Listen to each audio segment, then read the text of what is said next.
Hey y'all, I'm Allison Asarch from Nashville, Tennessee. Hey, I'm Sean Fraser from the Ritzy Kids. Hunters, this is Johnny from Rail Motor. Hey, it's Shane from Blind Season. Hey, it's Rob Stanier, and you can check out my music on all the streaming platforms. Check out my latest music on all the streaming sites. Check out my debut album on all streaming platforms. Check out our new debut album. Check us out on Spotify and Apple Music. And you're listening to our friends, Braggy and Curly. And my favorite bands from Australia. My two favourite podcasts is Braggy and Curly. Braggy and Curly. On the Unfiltered and Undiscovered Podcast.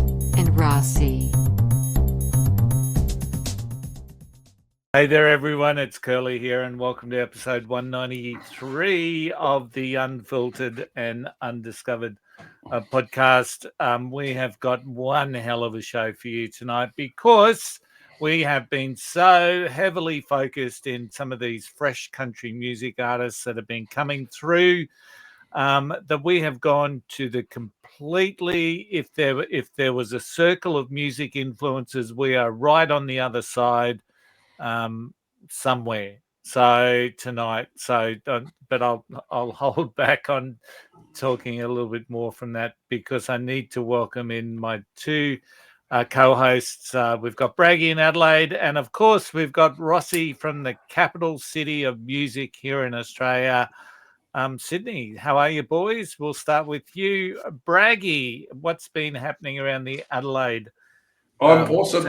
I just find it funny how Rossi wasn't on last week, and that was when we won State of Origin. So I have to go straight in on that. I suppose Sydney's still talking about the penalty count.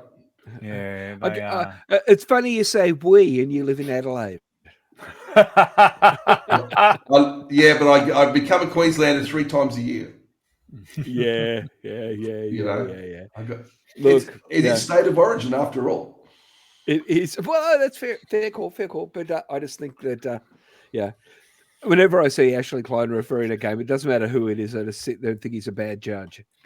He is horrible as a referee, and apparently he's leading all the KPIs for referees. So, well, I hope they drop him this time, because if they put him in, he will purposely give New South Wales the rub of the green. I think that's exactly right. He's a bit of a hometown hero, but I will make the point that Graham Annesley, the head of the referees, is actually a Queenslander. Just saying. Oh, here we go. True. Braggy, you sent something through to us in the group chat about the ARIA charts. Yeah, but Triple J are actually running at the moment the greatest 500 or greatest 100 Australian songs of all time. Yeah, we shared that last week, Braggy, but keep going. Yeah, and as I would say, Triple J never played those songs anyway.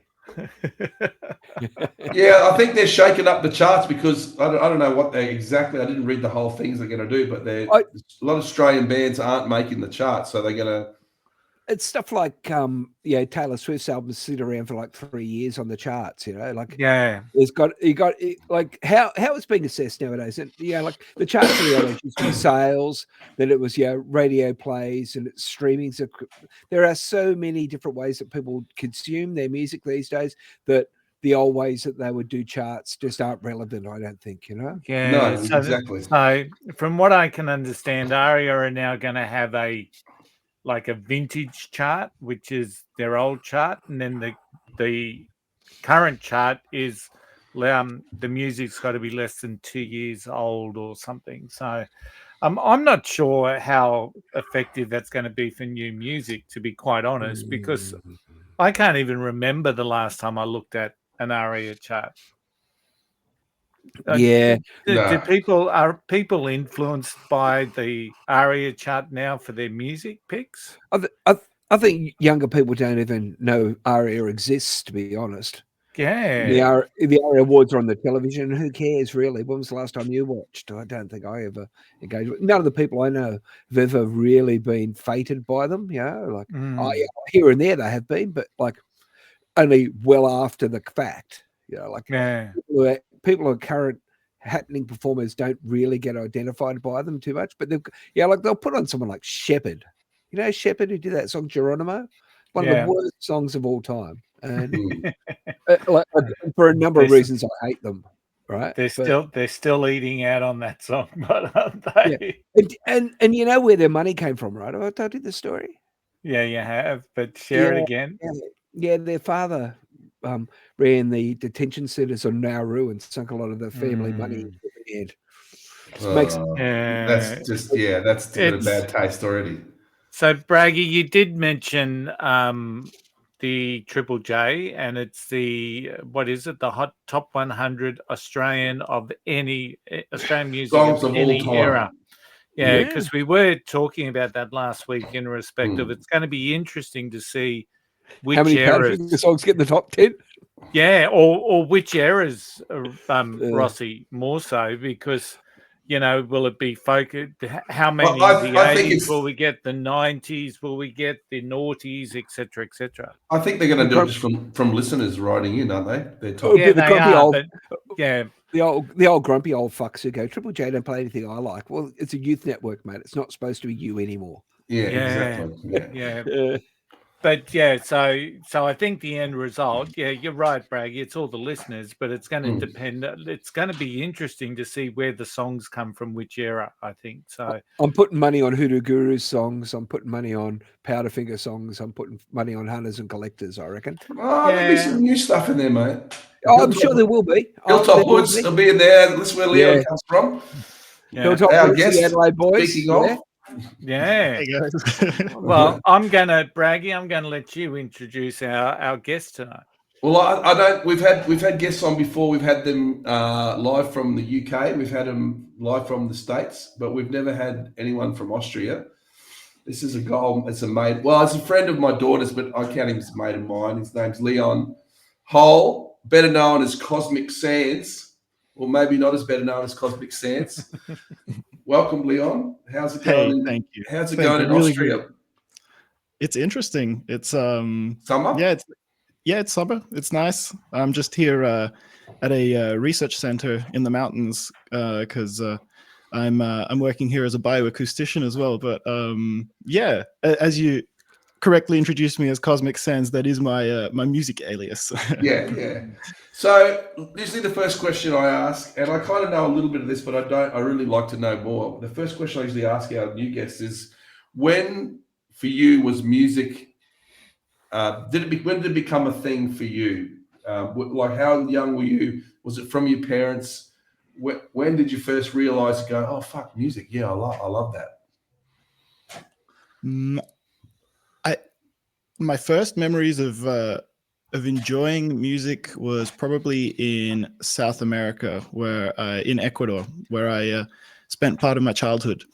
The classic merengue and salsa hits of the late 90s, early 2000s. Everyone in that country and in that continent just dances, and it was a part of it. And I remember my mom saying that when I was in kindergarten in Ecuador, that we did two things at school, and that was soccer and salsa. Salsa. So those were probably my first connections to music. Yeah. Wow. So you grew up there, and so you can speak. They speak Spanish or Portuguese? They speak Spanish there, and I can speak some Spanish. Pretty fluently. You forget a bit over time, but I've spent some effort relearning it. So that's the first time you heard it. But when did you first pick up an instrument? Because I think, am I correct in saying that your dad was involved in music as well? That's right. Yeah, my dad's an opera singer. He still is an opera singer. And my mum studies songbirds. So the musical connection has always been there. When I first picked up an instrument and got excited about it, it was the trumpet. Wow. Probably around age 8, I saw my uncle playing trumpet, and I was like, that looks fun. Can I have a go? And I played his trumpet for a few hours, and then my parents were like, yeah, cool, we'll get you a trumpet. And I played trumpet for a few years. What was really interesting about that, I guess, as a child playing the trumpet, I didn't really enjoy playing songs so much, but I liked improvising. And my music teacher was really cool. He's a guy. I haven't seen him since my childhood, but a guy, I think his name is Phil Bray, a great Is great this music, in Adelaide? yeah, great music Obviously. teacher in Adelaide, Okay. and he really leaned into that. So we would improvise jam with each other basically every lesson. So that was my first kind of musical expression. Right. So, because I knew from being out at your place once that you had like bass guitars and stuff and electric guitars. Yeah. So that must have come after that, yeah? Yeah, it came a bit later, quite a bit later. So then how do you get into what you do now, which we're going to describe, as you described, as psychedelic electronic music? Like how do you get into that? Yeah, so like you said, like playing bass, in high school, one of my friends was in a band, and their bassist left, and he was like, could you learn bass to play in our band? And I was like, I guess I can try. And so I got, like, my mom got me like a $50 bass guitar. Can't even remember the brand. Probably didn't have one. And yeah, I just started jamming in this heavy metal band, like really heavy metal band, like death I guess metal. Yeah, kind of, not death metal, metalcore. I would say metalcore. Yeah. And how old was this? How old was this? Oh, this was at age 16, so quite a bit later. That's about right. Yep. That's about right.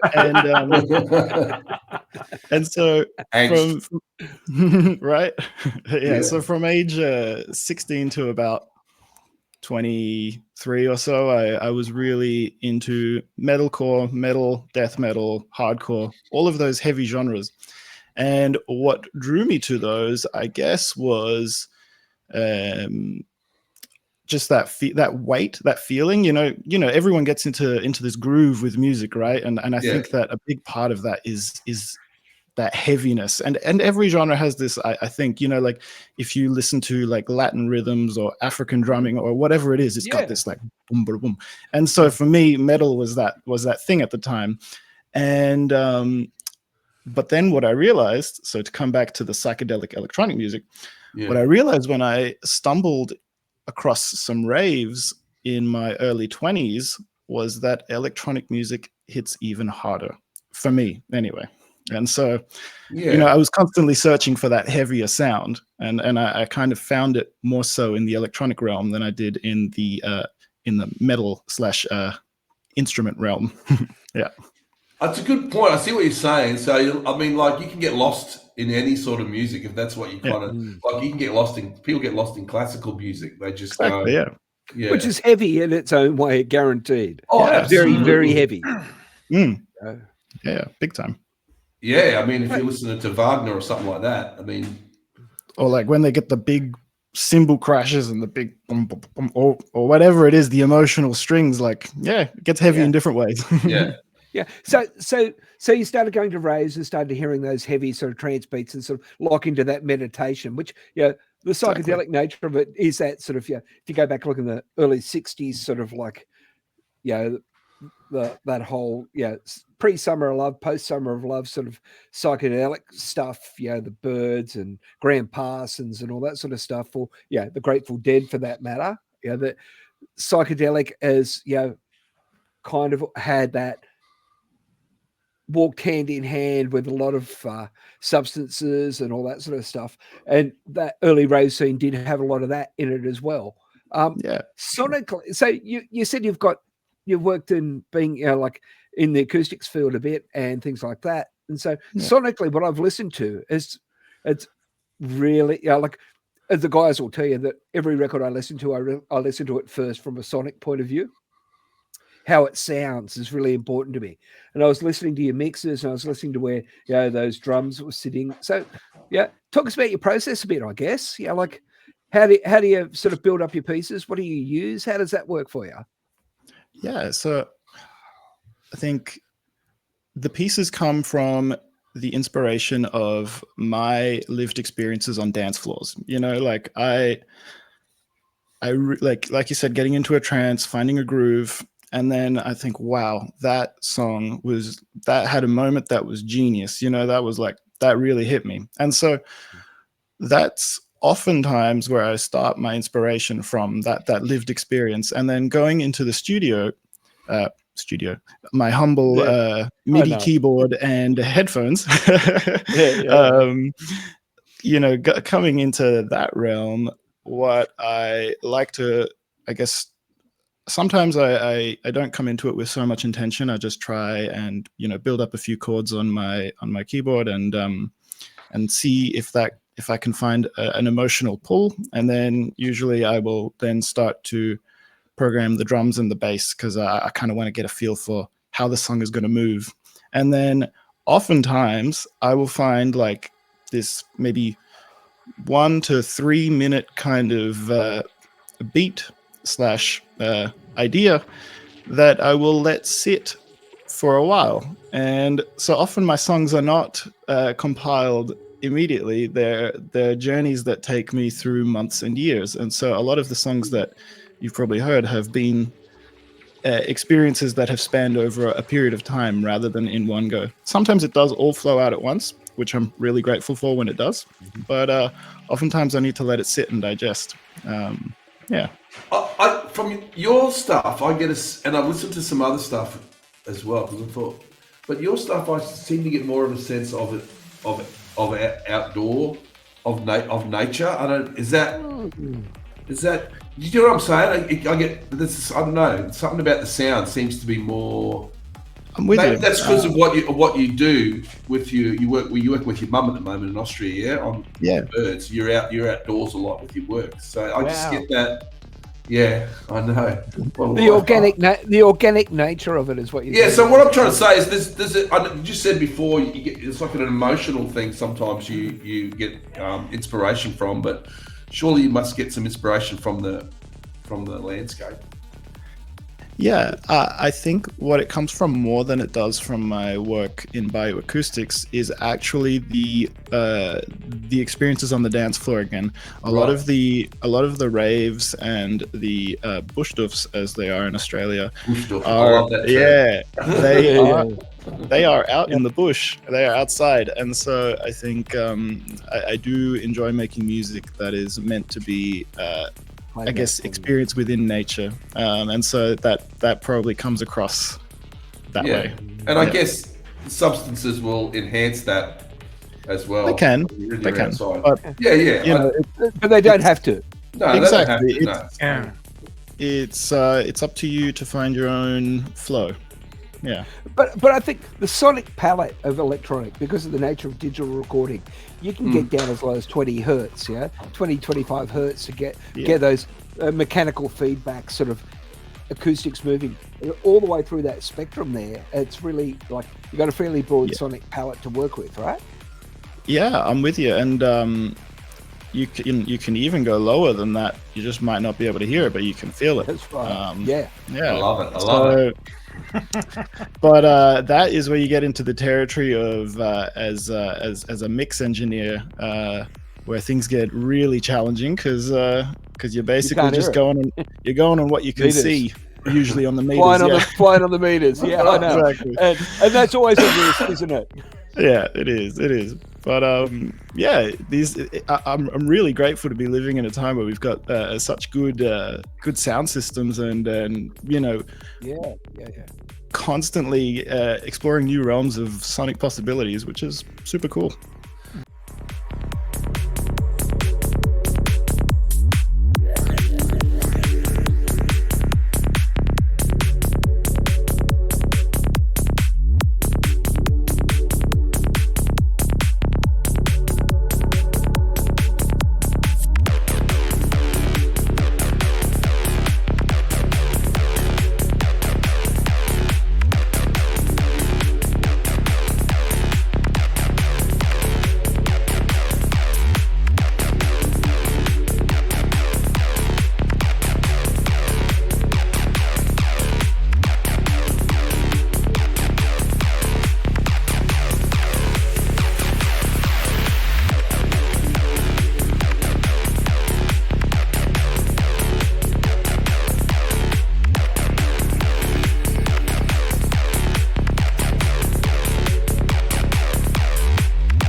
So what do you work with?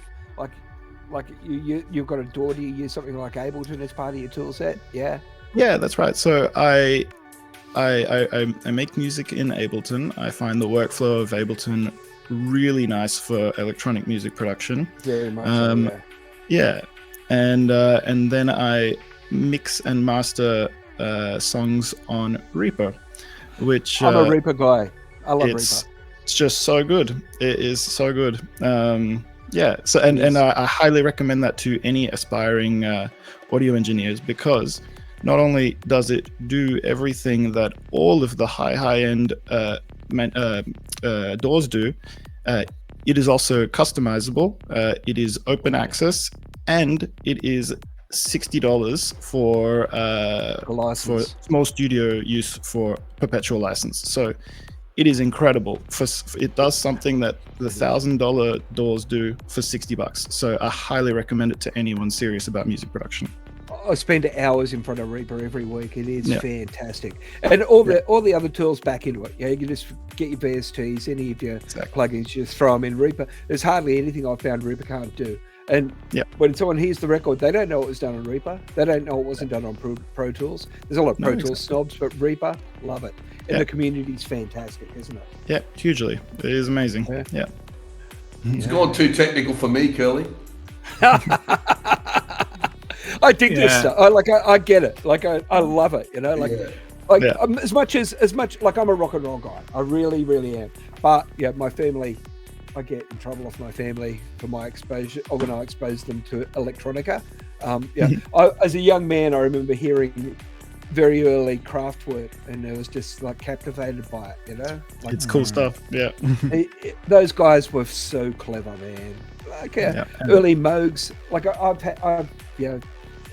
I've followed the development of synthesizers over the years, and it's just an underrated part of the world, you know. Like and there's been an explosion in the last 10 years, hasn't there? Yeah, which I'm also really grateful for. You know, anyone with a laptop and $100 can, or even not $100, you don't even need an interface. Anyone with a laptop can make music, which is just incredible. And just to add on to your Kraftwerk, what do you call it? Spit out. I really love Jean-Michel Jarre. Have you guys heard of him? Absolutely. Yeah. Oxygen. So he's early too, eh? He's even earlier than Kraftwerk, isn't he? He's 70s. Yeah, that's like my big old school inspiration that I've got that I can relate with you guys. See that. I can really see that, actually. Yeah, that's really cool. So, Let's. I want to go back to composing. You said before that some songs take you like months and months. So, is that because you just have one part of one song and then you come up with another part and you kind of say, oh, that'll fit in there? I mean, I just want to take, for instance, the Perspective, which is your latest one you put out, which is what made me think, I promised Leon I'd get him on the show. So I really like it. But it's like 2 minutes 20, that intro. You know, you're feeling it as it comes in. I'm just trying to figure if there's like a formula for this. I'm sure there's not, and then it breaks down. Do they all have to have a drop? Do they all have to have a breakdown and then come back in? Is that essential for a dance floor? Or the way that I like to think of it is not necessarily a drop. A drop is really good in dance music because you can really kind of hit the audience with some fresh energy. But the way I like to think of music is a building and releasing of energy and tension. You know, you build it up and you bring it down, and you bring it up and you bring it down. And sometimes it can be more subtle, and sometimes it can be really impactful. And so, with that song, I did have second, third, fourth, fifth thoughts about that intro, because it's a bit like you really go into this weird droning flow and then you get launched into space. And it's I ended up leaving it because I thought it was it was cool to kind of go into this flow. And like it's funny, I showed it to my partner Johanna for the first time, and she's like, it's kind of like you go into the listening experience and if you close your eyes, you're like in someone's garage, and it's kind of all like, it's all a little bit normal and a bit weird. And then at one point you just get blasted into space, and I'm like, yeah, I kind of respect that. So, but no, like you said, there's no formula for me in terms of, okay, I'm going to have a 32 bar build and then do that. Like sometimes I do like that. The 32 bar build is really effective, but other times, if you just go for this droning experience, it's fine too. It's contextual though, like where your work's being played, and like in a live environment where you're playing the mixes in front of like a crowd of people who are moving and grooving to the whole thing. You need those breakdowns and drops are a key thing, and it's something that hip hop and all that electronica has brought into rock and roll. Rock and roll guys still the same idea, but in different form these days. Absolutely, yeah. There's always, I mean, and it's I guess it's the same. I guess it's the same. We'll probably talk a little bit more about what you do live, Leon, but it's the same with the rock band. Yeah, if you're doing it live, it's completely different because you're looking at the crowd, and if they're into it, well, you just keep going, don't and lean into it. Yeah. And if you want to break it down, they're into it. Keep break it down. Bring them back in. Do you know why? If you're using tracks, though. Do you know why why the drop is a thing, though? I think we've talked about this before, Curly, haven't we? About the drop. It's because humans like to be able to predict the future, and so you know when it's going to come in. You know the thing's coming, and that's somehow blissful to delicious. You. Yeah. Right. Yeah. I'm with you there, Dave. It's a big skill for producers and mix engineers if they take that role to add predictability to the next section. Like that is part of the reason some of the songs take so long to get to that point, because you want to build a bit of familiarity with what's coming next beforehand. And so I'm with you. We want to predict the change in energy. But we also like a surprise too. So we also do. I heard recently from on a video of a brilliant engineer, Gregory Scott, who I think he quoted someone else, but he said every song should, I think I'm butchering his quote, but every song should have a moment that that surprises you, or that catches you maybe a bit off guard, to make it. I wasn't expecting that. Special. Yeah. Yeah, exactly. But there seems to be an organic nature, and we keep on coming back to that. But in the way you describe your work and the way your work sounds, as digital and as synthetic as it is, there's an organic nature to it, and that's that's the really unusual take. And I find that with a lot of electronic stuff, that there is that sort of organic flavor to it. Yeah. Is that and is that something that's conscious to you, do you think? Yeah, I mean, I think the way that I like to think about it is, music is a human connection experience. And so whether the sounds I use are organic or not, I'm still trying to connect with other humans.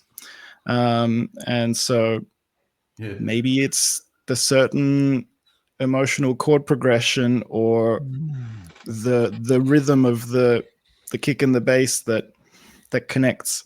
So for me, that's the organic part, because yes, almost every sound that I use is synthesized. Feels like there's no constraints to the music, that whatever you're conjuring up, you can do it quite safely within the environment that you work. So can I just go into the concept of, because the beat is like, the music is very hypnotic, and you shared that around the dance floor scenario. And what I enjoyed, like, I'm not a dance music fan, I'm never really got into it, but lately I've been going for my runs with a playlist that's tuned into 160 beats per minute. Just again, I find that when I'm doing that, I get into this hypnotic, I won't say hypnotic, but you really your body dials into the music, and you find yourself landing on the beat. And it's all about the cadence of running. And so 160 beats per minute, I talked to my son. He listens to dance music for exactly the same thing. I mean, that electronic techno that you put out is what he listens to get the same sort of scenario. So do you work towards like an ideal beats per minute or anything like that? Or is it what comes out, comes out? Yeah, good question.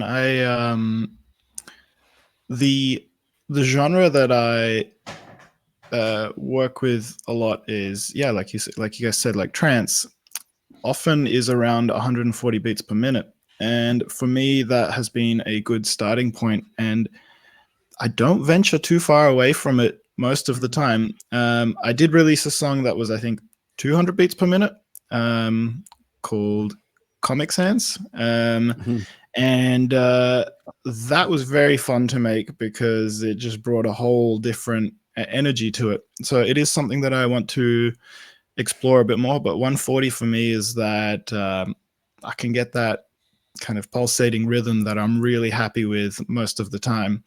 But I would like to explore more BPMs because it's. But I also think that sometimes constraints in music are really helpful. You know, like if it's limitless, then it's sometimes tough to get an idea started. But you know, if you set yourself a BPM, a key, an emotion, something like that, then you can start to flow much easier. So, you know, it depends. I guess. So maybe having no constraints is like Homer Simpson when he developed that perfect car and it was the most horrendous thing out there because there were no constraints. But Leon, as I said, my young fella's into this style of music a lot more than what I am. Yeah, cool. And he did share. I said to him this afternoon, I said, can you just give me a bit of a review on Cosmic Sand for me? So what he sent to me, I have got no idea what any of this means, by the way. So cool. I dig the side dub, side trance vibe, very melodic and rhythmic vibe. And he said a special mention to Young Mantra with the Young Lean sample. Wow, he's really tuned in. Yeah. I think he listens to exactly the same music I do. Yeah. So what did he say? So what does that mean? All right. So let's go. I think there are three key things there. So side dub, side trance, and young lean. So side dub is dub, as you guys would know it, is very different to dub in the electronic music community. And I think that, you know, in this era that we are living in, genres take on more than one meaning. Like R&B. Yeah. And so musical postmodernism. Exactly. And so I'm not so tuned into the old school dub and the reggae dub, and then even dubstep and, you know, all of these things. But side dub, as it is known in the electronic music community, is this halftime 140. So 70 BPM essentially. Deep moving bass that leaves a lot of space for other instruments and psychedelic sounds. So that I would say is side up, which a couple of my songs are, like Adaption, Young Mantra, Adaption, O0, a few of those songs. Then Psy Trance, I guess, is the psychedelic evolution of trance, which most people say originated in Goa in India, which came from Goa trance. And I guess it went from this kind of like hippie guitar playing movement to some electronic sounds with 303s and 909, kind of these squelching sounds and this rhythmic bass, this triplet kind of bass, boom, bada boom, bada boom, bada boom. So that from Goa I think maybe even as early as the 80s, 90s, into now 2000s and so on, has developed into psytrance, which has many subgenres as well. And I don't actually like to delve too far into subgenres when I categorize music personally. So I like to stay vague with psychedelic electronic music for myself. But I would say that those are some of the genres that I cover. And then the young Lean is a Swedish rapper who came to fame at a very young age. I think he was 15 or so when he released his first song, and he became an internet hit for his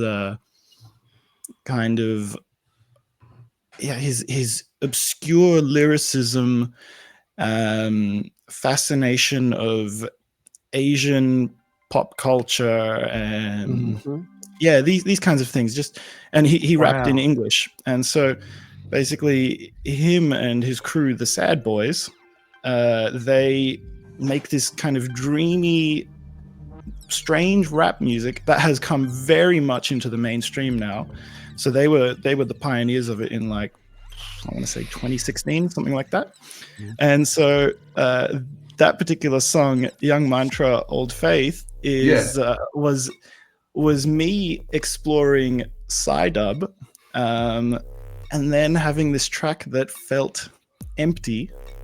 And I was like, what can I do? And I was listening to some Young Lean interviews, and I was like, oh my God, what he's saying right now would really be pretty funny over the top of my music. And so I took some samples from this interview and placed them over it, added some effects, made it feel a bit quirky, and I think it drives the song nicely.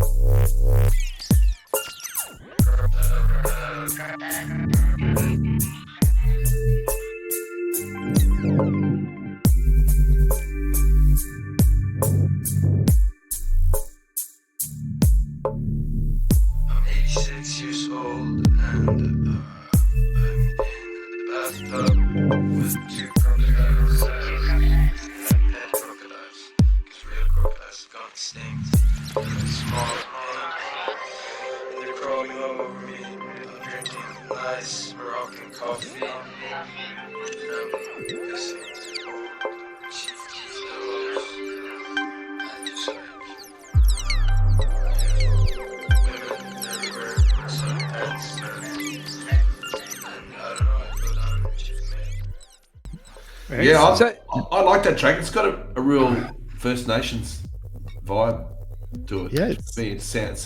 I can almost hear a didgeridoo there. Well, I just think the cross-pollination of cultures brings a lot of these, like the rhythms from all these different countries, what are being brought to fore through a lot of these different styles as well. And that in itself makes it kind of fascinating. And if you look, like I work in an environment where I do a lot of cultural events for different cultures all the time. I'm, engineering different sorts of acts day in, day out, from Chinese, Indian, lots of South Asian stuff, and they're how they kind of hear music is different to how us Anglo-based folks listen to music, right? More so. And so the rhythms are not alien to them straight off the bat, whereas some of them may be to us. Yes. The one question I did have, Leon, Cosmic Sands, is that a pun on a typeface? It is a pun. It's a pun, but also I tried to take it into the kind of more spiritual realm as well, in the psychedelic sense of the sands of the universe. So you're on it. The one I hear a lot of around at the moment, the only rapper I hear around here, because we live in a straight rock environment, is a guy called Tu Hollis. You could come across him? I have not. But cool. Yeah, some young American dude. Yeah. And I think more of it than I care to imagine. On your song Zero, there's a female voice on there. That's right. That is. Who is that? And do you collab?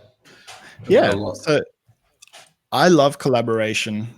I think collaboration is what can connect people, and what can kind of spark new connections, I guess is the right word. I want straight from connection.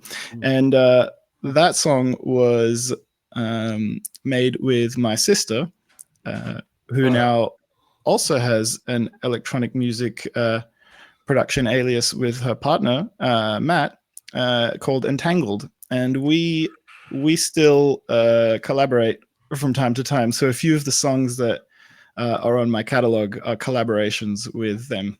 Yeah. Okay. So is that Cosmic Seeds featuring Entangled? That's right. Yeah. Yeah. Okay. Cool. Or I wouldn't say featuring. I would say, just collaboration. So we feature each other. Yeah. And do you, I know you don't often get to play live. I know you were here in Adelaide fairly recently. Last time we caught up, and you had some sets. So do you get to do that much, mate? Do you get to do it in Austria? I haven't had the chance to do it in Austria yet. And to be completely honest, performing live intimidates me a little bit, because I personally love the control that I have in the software realm, where I can take my time and make my movements at my own pace. Whereas if I were to perform live, it would be DJing. And I find that immediate in the moment a little bit stressful. It's just like, I get it, man. Let the DJs use your stuff, yeah. Exactly, yeah. And it's but what I will say is that I had so much fun performing my songs at Radio Bar in Melbourne, if you guys know it, and at Ancient World in Adelaide. And I would do it again. It is a beautiful way to connect the audience with your music. So, but it's just, for me, I'm like, as a DJ, I feel a huge responsibility on the trance-like journey that someone might be on the dance floor. It's, you can snap them out of it with a few little kinks that shouldn't be there. So it's fun to do it. I'm with you. Yeah. Yeah. That's cool. So how much work, like I know that you've got a serious real job as well, yeah.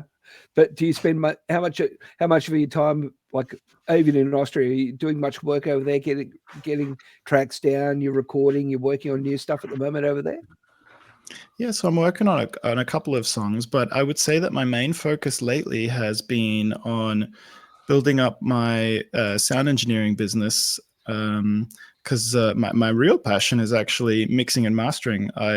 Mastering especially. I love bringing people's projects to the finish line. I find it such a satisfying thing for people to express creatively and share it. And I feel like a lot of us express creatively but don't share it. And so I want to facilitate creative expression to reach more people. And so, if you guys are curious to check out my work, I recently set up a website, and my website and my name is Eye of the Tortoise Audio, and you can find that eyeofthetortoiseaudio.com. So I've been working on a bunch of masters recently for producers and musicians. Namely a Brisbane-based musician, Tangelo. He makes some pretty cool shoegazy kind of music, and he sometimes sings in Spanish and sometimes in English. Really cool dude. And I recently worked with this group called Gigi in Vienna, and they're like this kind of like pop rap group that plays over some kind of funky / electronic beats.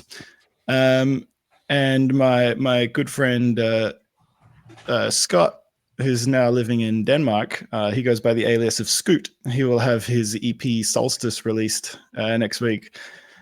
which I mastered as well. So, I love collaborating with people, but I also love collaborating in the sense of getting projects over the line for others. So very happy, that's awesome, mate.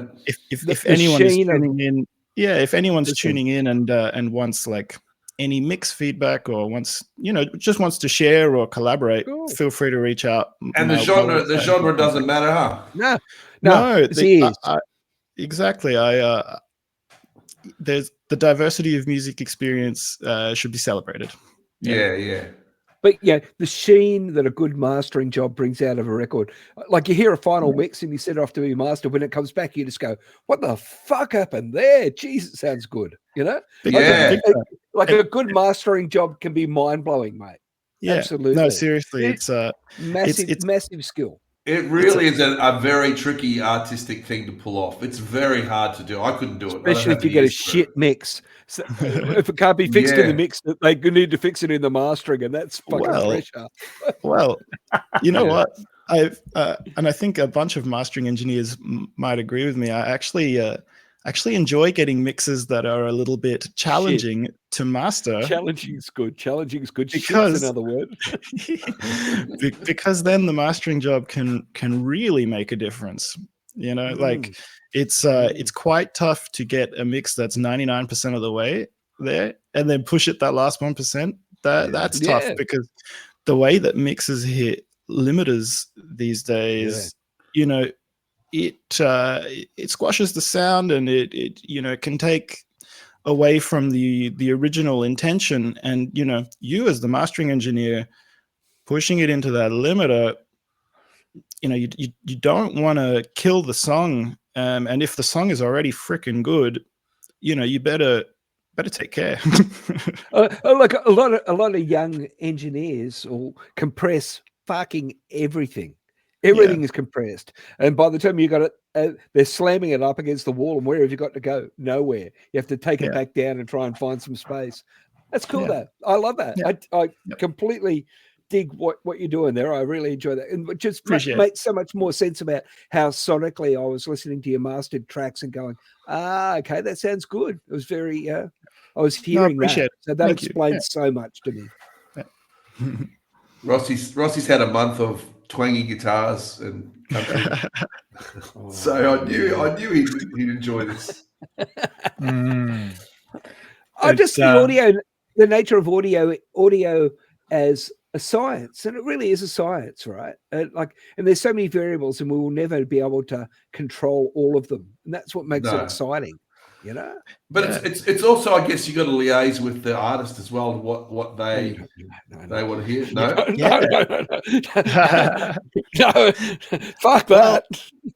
Well, I think whether you do that through communication or through context, I think a big part of the mastering engineer's responsibility is to think about what the intent of the song is and what kind of sound they're going for, and then doing your best to lean into it and make creative decisions that will bring the song to its fullest potential. But I think that something that I heard from, I think it was him, a really good mastering engineer, Brian Lucy, was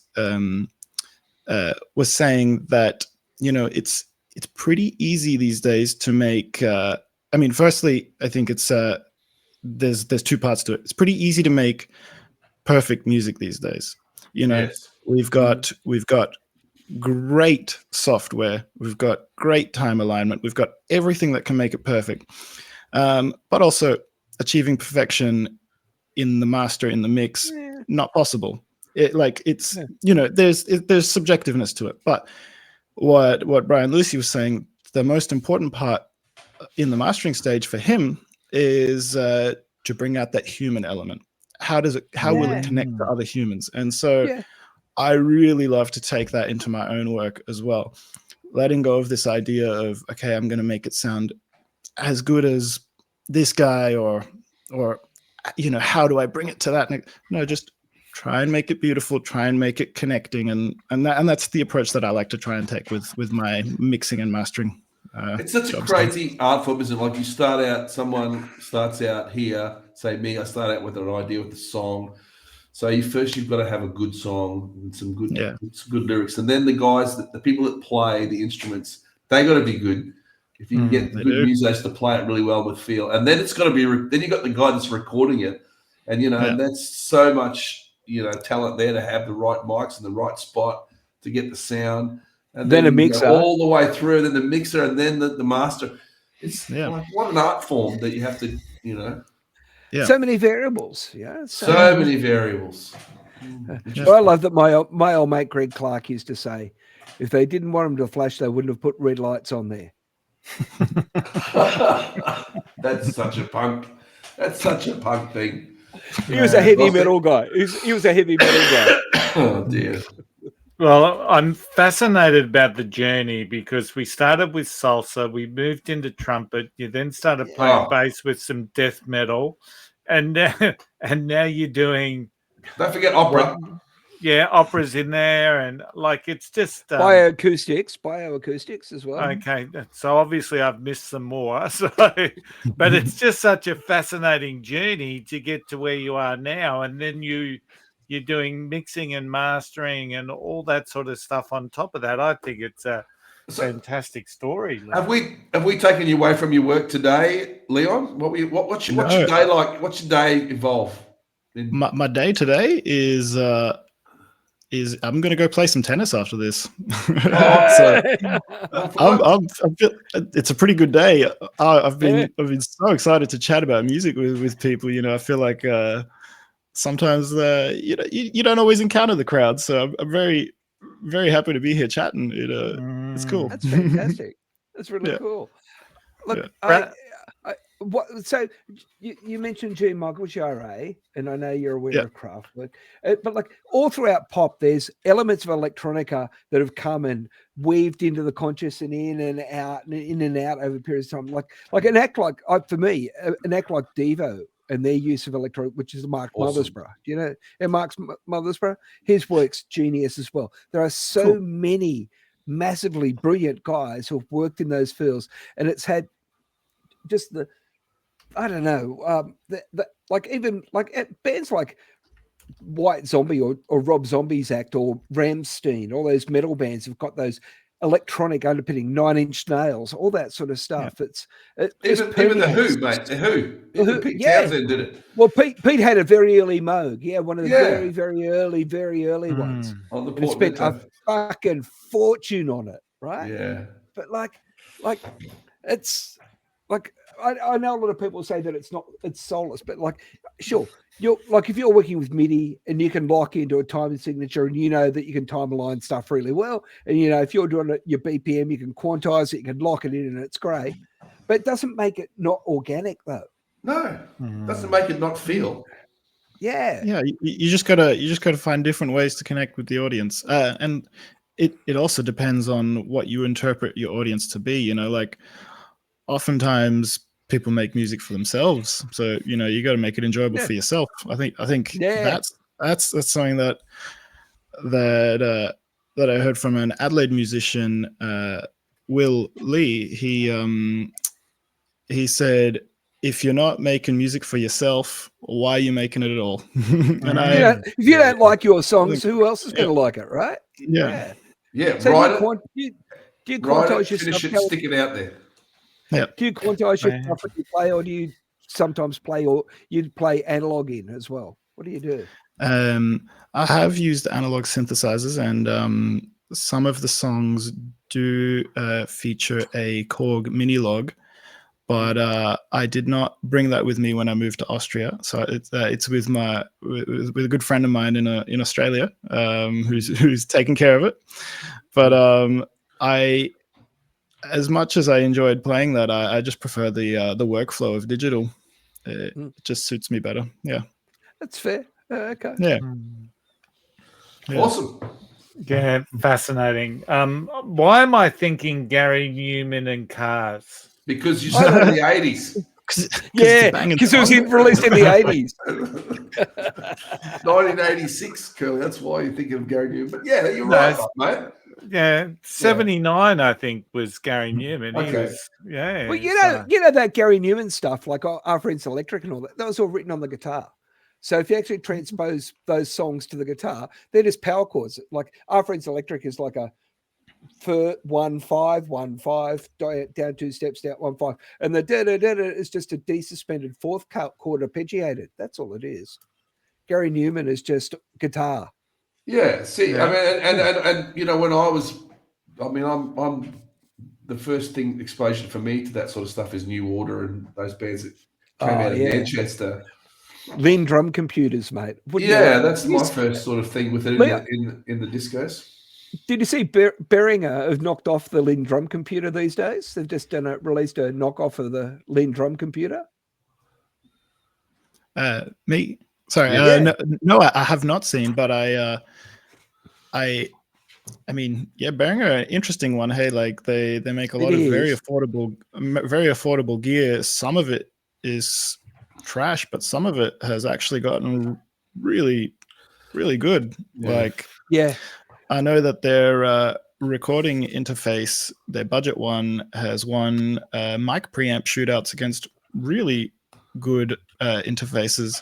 But there are some limitations with that. I think it only goes up to 48 kilohertz as a amp rate. So, you know, but anyway, like they make some fantastic stuff, and I think that their 303 baseline kind of thing is cool. I haven't really played with it, but I've listened to some of those things on YouTube, and the lean thing is just classic New Order, like Blue Monday, boom, boom, boom, boom. You just do that stuff. Yeah, cool. I'm now going to have that song in my head all night, Rossi. So, Leon, thank you so much for joining us. Well, it's our night, your early afternoon. It should be about now. In Austria, we certainly, it's been awesome chatting with you. I certainly learned so much, and you know, one of the things that came to mind, and as I was listening to your music, and as I said, I've been locked into a certain beats per minute while I'm out running to try and keep my cadence at that level, is there is a real market out there for that hypnotic cadence, because running is huge at the moment. Everyone is a runner. Curly runs marathons, Leon. And cool. To be able to lock into a set beat per minute and just get everything else out of your head, I think there is a real market there. So, but you know, I know you're not in it for the market, but you know, just keep that back in your mind. It's good. He's an ideas man, is the captain, isn't he, Brad? Yeah, he's an ideas man. Because you know, the other thing that came to mind, Braggy, was, you know, normally we're talking about 3-minute pop songs. We're talking about meaningful lyrics, and you know, where'd this line come from? And you go through and you have a look at Cosmic Sands on Spotify, 11 minutes, 7-minute songs. So. It's good driving music too. It's good road. It's composition, but it's composition. It's composition. That's right. Composition. That's how it flows. Yeah, absolutely. But Leon, been awesome speaking with you. So I'm going to wind it up. I'm going to make sure the Eye of the Tortoise website is in your show notes, as well as have some links back to some of the music. Really appreciate having had this chat. It's been awesome. So much fun, and it's been fantastic. Really appreciate it. Good, and the website, just to confirm, is eyeofthetortoiseaudio.com. Yeah, I've got it already. I've already bookmarked it, Leon. I've already got it. You'll be hearing from me. Hey, I look forward to it. All right. Now, to all our listeners out there, next week we will have something completely different. We'll have the Zach Cross Band, their second appearance on the podcast. They're a bunch of Rockhampton boys. So from Austria back to Rockhampton. And then the week after that, we got a young lady called Taylor Sheridan joining us. So really looking forward to that one as well. So once again, Leon, thank you so much. If you've liked the episode, if you like the podcast, please like, subscribe. Go check out Cosmic Sands on Spotify. You'll see the links in the show notes. We will see everyone next week. Bye for now. See you guys. So.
Understand your blocks are within your control.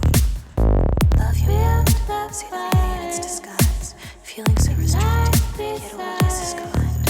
It's never left you behind, always going to keep you safe. Embrace this sweet gift, that's all you got.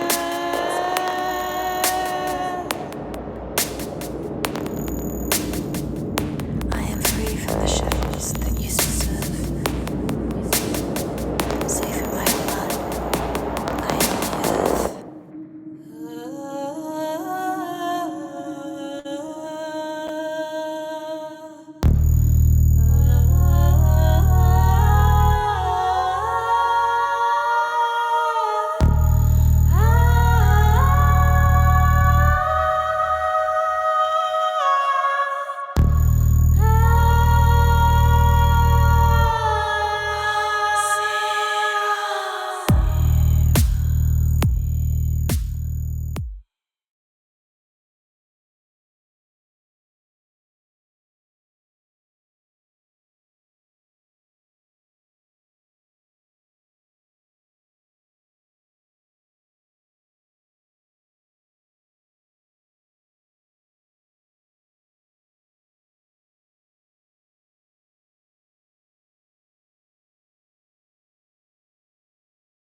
back down to life. The dream was left behind.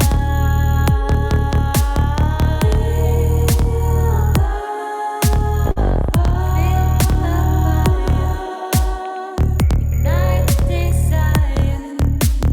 Free the shackles that used to say, safe for your heart, you are the earth.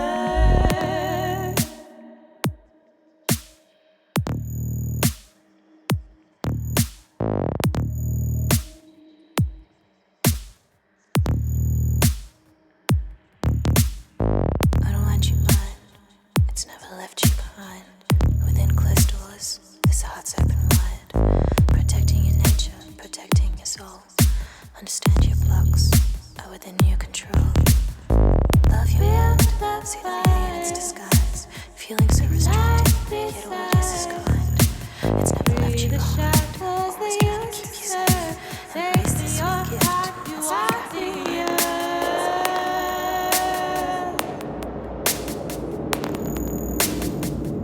I am free from the shackles that used to serve.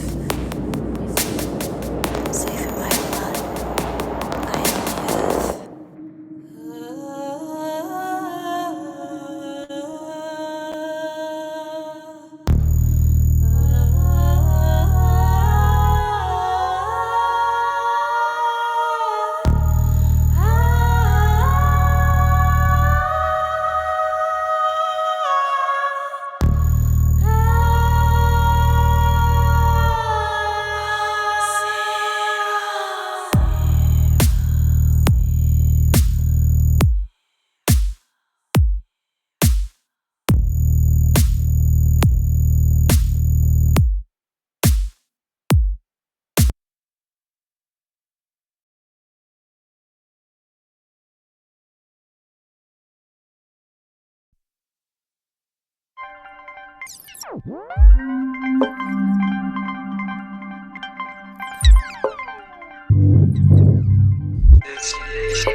Nice Moroccan coffee. Listen